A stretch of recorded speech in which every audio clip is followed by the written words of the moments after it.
taxation without representation.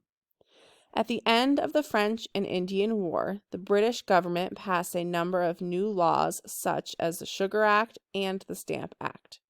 These new laws would require the colonists to pay a number of different new taxes. The British felt the taxes were necessary to help them recover some of the money they had spent to protect and defend the colonists during the war.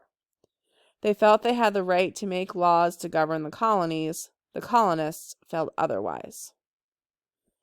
The colonists thought they should make their own laws because they did not have anyone representing them in the British Parliament. The Virginia legislature voted against paying the taxes.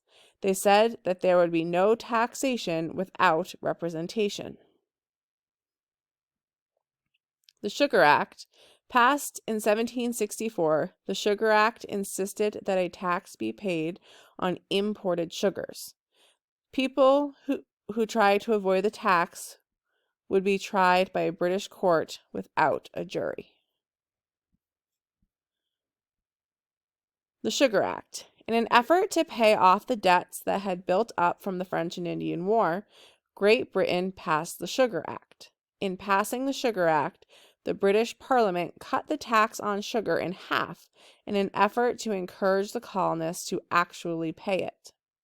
Before this point, many merchants would actually smuggle or sneak sugar into the colonies in order to avoid paying the tax.